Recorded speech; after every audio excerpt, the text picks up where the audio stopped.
na solo bu baax a baax dañuy daal di jàll ci beneen thème bi rek muy li nga xamante ne bruit au sommet de l'État Again et Diambogne à l'épreuve du pouvoir Pape Sané ana lan moo waral comparaison bi nga xamante ni moom la ñu seetlu ci titre bi diggante Again ak Diambogne ak ki la di président de la République ak son premier ministre Ousmane Sonko.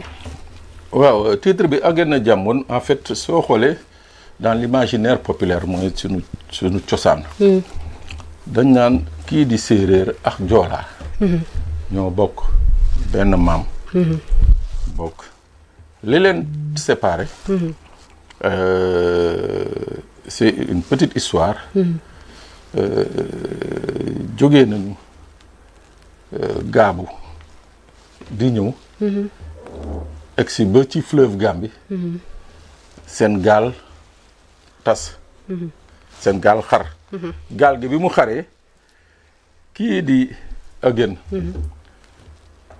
mooy séeréer bi continuer ak desitu gaal bi ñëw ci côté Sine bi kii di Diambogne xam ne mooy joolaa bi daal di ñëw ak desitu gaal bi côté Casamance ça c'est l'histoire qui le dit moo tax soo demee Casamance wala nga dem Sine quand tu vas en pays joola ou en pays séeréer dañuy magnifier diggante joola ak séeréer séeréer bu egsi Casamance je prends à témoin Samba Dang député honorable député Samba Dang août 2022 ba mu ñëwee Balengor sama village fekk ma fa dafa ñëw de taxaw rek ne man buur laa la ma bëgg rek ngeen di def effectivement ñëpp wàcc ci suuf jox ko wàccuwaay boobu tey bu ma demoon tey dëkku séeréer et Dieu sait que j'ai que des amis séeréer bu ma fa demoon tey ji man buur laa fa donc loolu mooy l'histoire résumée de Again et Diambogne mooy maanaam ñoom ñaar duñu laalante quand je dis duñu laalante mooy dara dans l'histoire dans la vie warul tax ba ñoom ñaar ñu mun a jotee parce que ay doomu ndey ak doomu bàyyi nañu boo loolu mooy la petite histoire moo tax bi président Diomaye Faye ñëwee lancé le plan Diomaye pour la Casamance dañ ne voilà un plan bi nga xam ne qui a 200% de chance tey ji aboutir ndax lan parce que doomu séeréer moo ko teg jëmale ko ci fi nga xam ne mooy ci ay doomu joolaa muy Casamance donc loolu juste ay illustration laay joxe nii d'accord pourquoi ñoom ñaar war nañu prouver l'histoire dañuy ñëw d'abord ci coow li waaw xam nga man bokk naa ci ñi nga xam ne ca njëlbéen bi président Bassirou Diomaye Faye faloon dama ne lii mën a dimbale président Bassirou Diomaye Faye dëgg mooy kii nga xam ne mooy Ousmane Sonko bañ ko sori maanaam président Ousmane Sonko man dama jàppoon ni que place am dëgg moo doon mu ñëw nekk le directeur de cabinet du président de la République parce que le directeur de cabinet du président de la République da nga am ñaar ba ñetti fonction benn bi da nga nekk un verrou autour du président de la République deuxième bi nga nekk le premier collaborateur du président de la République troisième bi ngay mën di xool sa bët di ko teg fa nga xam ne président de la République bëtam du fa àgg moo taxoon ma ne pour l'histoire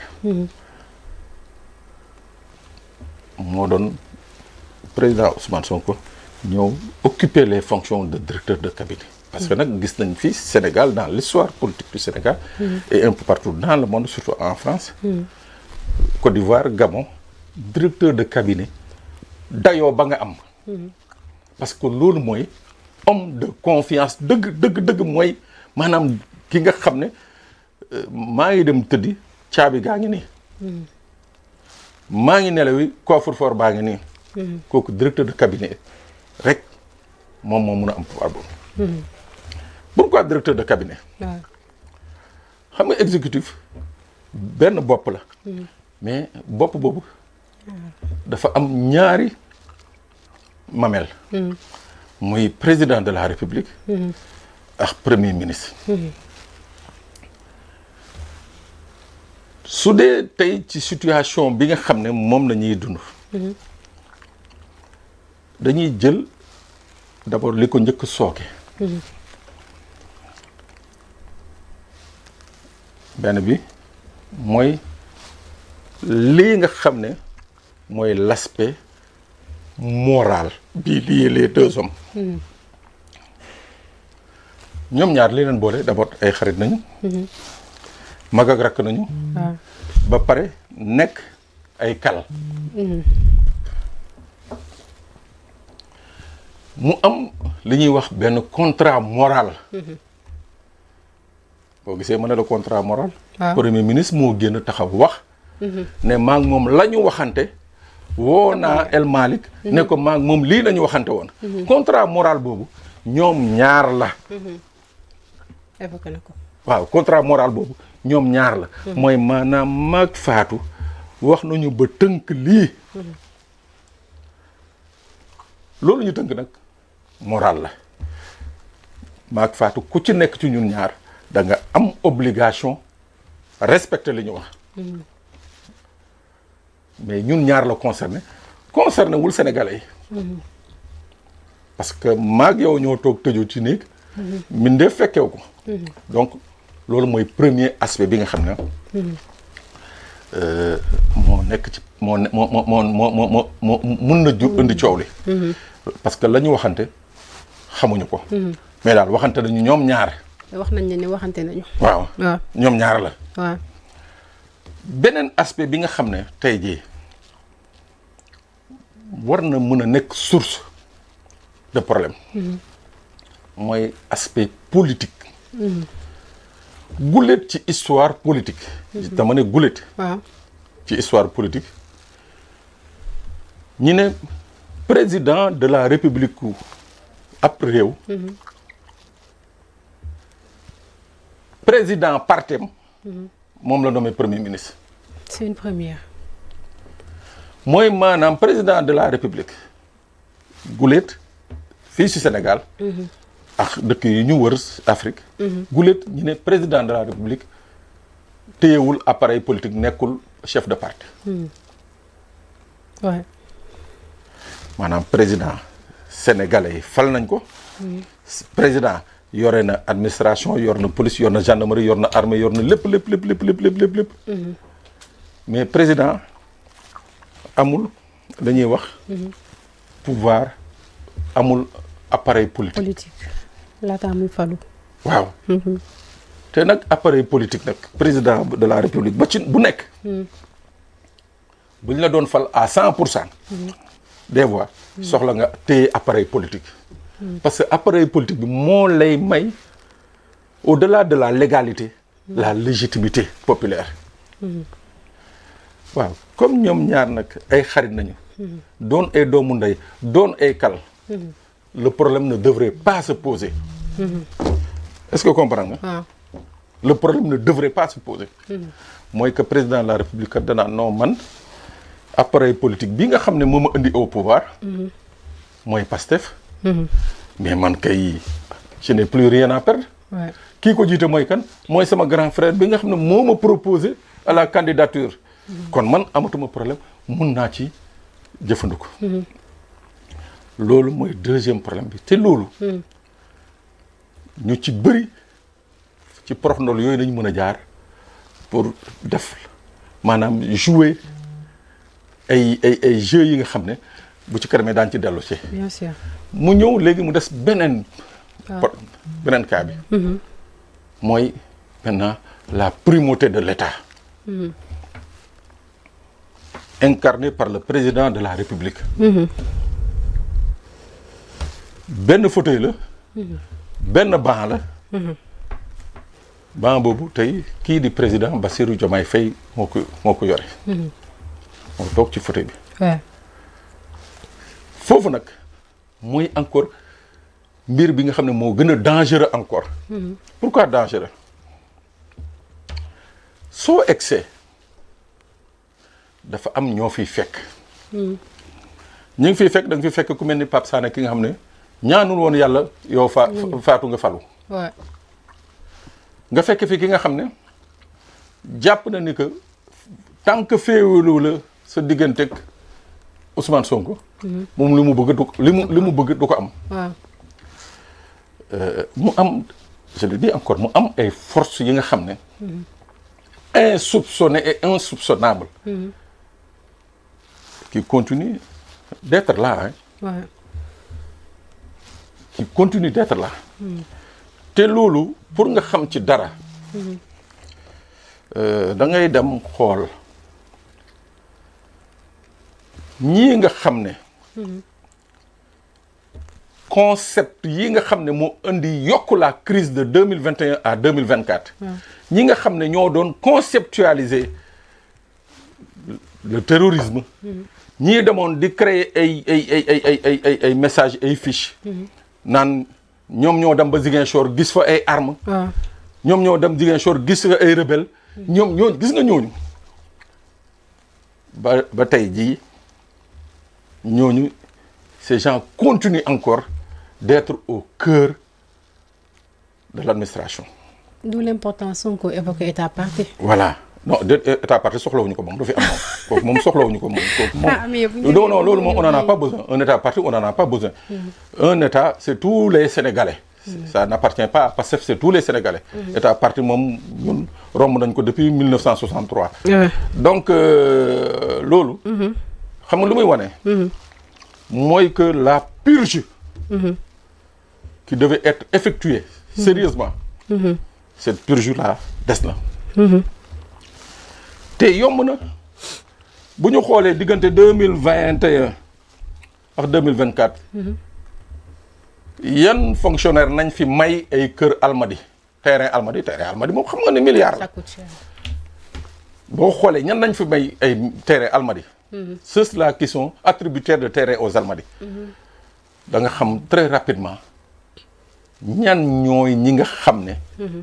ñoo sooke woon la gravité des accusations yi génne woon de 2021 à 2024. ñooñu da ngeen war a seppi. xoolal dem teg leen feneen. parce que boo ko deful ñooñu noonu. du ma wax système bi. mais je dis que c'est des gens yi nga xam ne qui ont des intérêts. divergents de ceux du président de la République de son gouvernement et du Premier ministre. maanaam ñooñu lépp lu ñu mun a def. pour naxasal diggante bi dañ ko naxasal. lépp lu ñu mën a def nag laa la wax. waaw. lépp lu ñu mën a def. du faux renseignement aux fausses informations créer ay situations yu amul loolu yëpp daañ ko def. moo tax nag kii nga xam ne nag mooy président de la République.